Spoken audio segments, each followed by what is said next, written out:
हर हर महादेव। श्री काशी विश्वनाथ मंदिर न्यास परिसर में जो भी प्रसाद इस समय वितरित हो रहा है उसमें मूल्य में कोई परिवर्तन नहीं हुआ है। यह अवगत कराना चाहेंगे कि पहले जो प्रसाद बिकता था वो शहर में बिकने वाली मिठाई थी जो प्रसाद के रूप में यहाँ बिकती थी, उसमें कई इशूज़ आ गए थे। उदाहरण के लिए अभी जो कुछ मंदिरों के बारे में आपने सुना होगा, कंट्रोवर्सीज थी प्रसाद की शुद्धता को लेकर, शुचिता को लेकर, पवित्रता को लेकर, उसमें प्रयुक्त सामग्री को लेकर। तो इसके चलते श्री काशी विश्वनाथ मंदिर न्यास ने यह संकल्प किया, यह निर्णय लिया कि प्रसाद अब स्वयं निर्माण कराया जाएगा।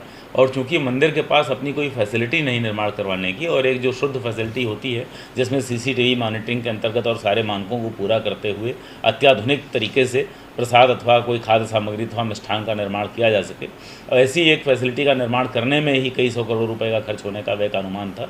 तो वाराणसी में इस तरह की सबसे अच्छी जो फैसिलिटी हो सकती थी उसकी तलाश की गई। तो बनास डेयरी नामक एक सहकारी क्षेत्र का संस्थान है जिसमें काशी के, उत्तर प्रदेश के भी जो दुग्ध उत्पादक और कृषक हैं वो सम्मिलित हैं, उनकी सहभागिता है।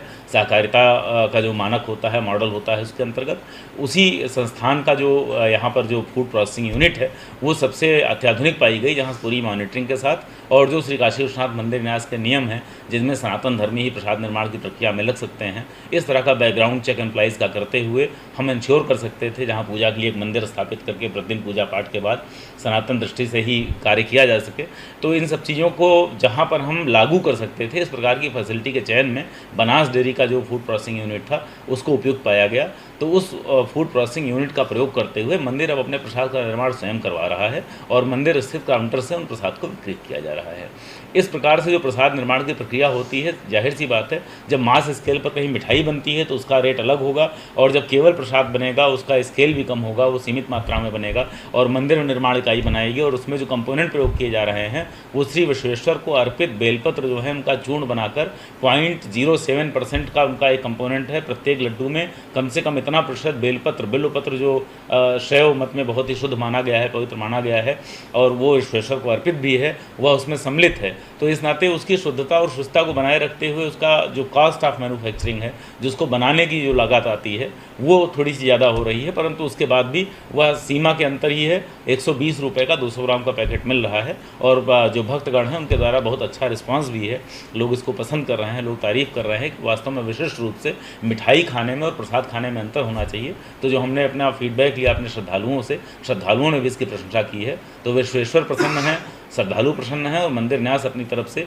पूरी तरह से शुद्धता के साथ, शुचिता के साथ, सनातन गरिमा को स्थापित करते हुए और शास्त्रीय परंपरा का निर्वहन करते हुए यह प्रसाद उपलब्ध करवाने में अपने आप को गर्व का अनुभूति करता है। और इसका निश्चित रूप से आगे इसको और ज़्यादा हम संवर्धित करने के लिए और भी इस तरह के सनातन नवाचार करने के लिए कृतसंकल्पित हैं। अब VIP दर्शन जैसा कोई कॉन्सेप्ट नहीं है, यह मैं आपको अवगत कराना चाहूँगा। श्री विश्वेश्वर के धाम में सभी लोग सामान्य हैं, सभी श्रद्धालुओं का समान स्वागत है और सभी VIP हैं या सभी सामान्य हैं, सभी के लिए हमारे पास एक जैसी व्यवस्था है। परंतु इसमें कई बार होता है कि धाम में अधिक से अधिक समय बिताने का हर भक्त का, हर श्रद्धालु का मन होता है, तो लोग लाइन में लगते हैं। जो समय लाइन में लगता है उसमें लाइन में लगकर लोग दर्शन करते हैं, इसके बाद भी यहाँ बैठे रहते हैं, धाम में समय व्यतीत करते हैं।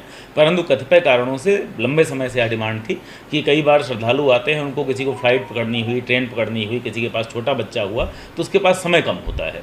जिन लोगों के पास समय कम होता है उनके लिए एक अलग लाइन का प्रावधान किया गया था, जिसमें एक टिकट का कंपोनेंट रखा गया था, जिसमें पहले 300 रुपये का टिकट हुआ करता था और 50 रुपये का प्रसाद का कंपोनेंट अनिवार्यता उसमें जोड़ दिया गया था। परंतु बाद में अभी जब तंदूल महाप्रसाद लागू किया गया तो यह भी एक मत आया सामने कि हो सकता है व्यक्ति को अधिक प्रसाद की आवश्यकता हो या प्रसाद की आवश्यकता ना हो, वो जहाँ जा रहा हो उस दिन प्रसाद ना ले जा सकता हो। तो इस तरह की परिस्थितियों के लिए प्रसाद की अनिवार्यता वाला जो कंपोनेंट है उसको समाप्त किया गया है। तो जो 50 रुपये का प्रसाद पहले अनिवार्यता दिया जाता था, वह कंपोनेंट समाप्त किए जाने के कारण अब 250 रुपये में सुगम दर्शन का टिकट जो पहले का मूल्य था उसी मूल्य में मिल रहा है। तो ऐसा कोई परिवर्तन नहीं हुआ है। For exclusive and insightful videos, subscribe to our new channel ABP Live Premium.